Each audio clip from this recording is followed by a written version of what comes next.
victory. And obviously the wall-offs are going to be another great technique to do. But also, I would say that QXC had too many barracks. And I think that when he pushed out to attack, right as he was pushing out, that's when he started should have been getting reactors on all of those barracks. Or tech labs if he had intentions of getting marauders later. Because even though a reactor, 50 seconds, no problem. Let me just get a reactor when I can. That actually is a pretty significant amount of time. That's almost a full minute, which in StarCraft years, it's a lifetime, Because the time it takes to make a reactor, you can actually get 2 Marines out. So, obviously, if you have, 8 barracks, that's 16 Marines that you won't have if they do some sort of attack. But because you're moving out with the attack, I think that would have been the prime time to add on the reactors, which, again, would have freed up more money to do some expanding-oriented things. Yeah. So let us take the last question. The final question. Oh, yeah, I like this question by BuzzJuice. I also like that ID by BuzzJuice. Final question, ladies and gents. BuzzJuice says, Dear Day 9, shouldn't Kiwi be mindful of nukes? I do this loads of times to Protoss, who bunch up every unit production building by getting 2 nukes and nuking. Shouldn't you spread your buildings out a little? So I actually think that I would say that KiwiKaki was vulnerable to nukes for more reasons than just the fact that he had his units or all his buildings clustered together. So first of all, spread your gateways out as Protoss. It's really hard to keep track of all the gateway counts as Terran, unless they're bunched up and scannable with 1 scan. So put them all over the place. Hell, wall off portions of the map with warp gates. Because you can, they can warp in. But also, I think one of the reasons that KiwiKaki was vulnerable to nukes is because he didn't really have that many observers going into the mid game. I think he maybe had 1, perhaps 2.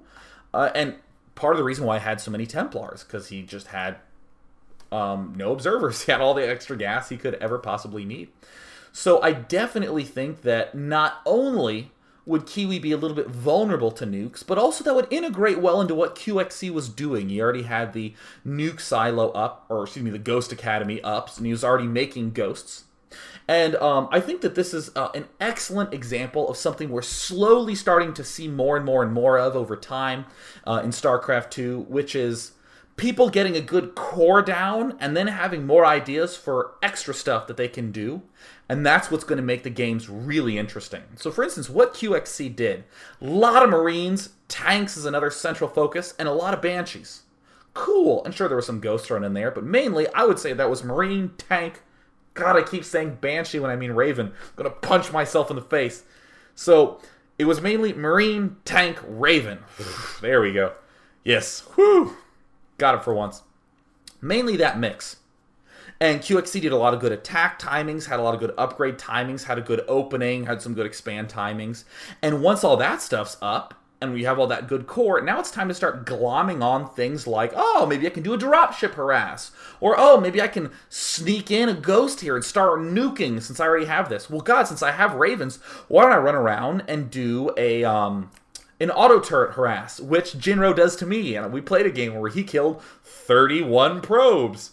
I didn't actually realize it was that high until we went back and we counted, and he made a lot of fun of me. Now, granted, it was a long game, like a 15-minute game where he just killed all my probes with an auto turret, but still, that's the sort of thing that we're going to think about over time, and that's what's really going to make StarCraft 2 increasingly exciting and exhilarating and more fist pump worthy to observe. So with that, just want to once again announce that on youtube.com/day9tv, I have a Q&A set up there, so that way you can ask any sort of question you want in the comments, and the ones that are liked up the most, I will answer in a video the following week. And of course, the second shout out to Reddit, the fine folks there who, of course, made a shout out to me. Yeah. So, I am signing out. This will be up on my archives at day9tv.blip.tv. You can follow me on Twitter at twitter.com/day9tv. And with that, I am out, and you all look awfully pretty today. See ya.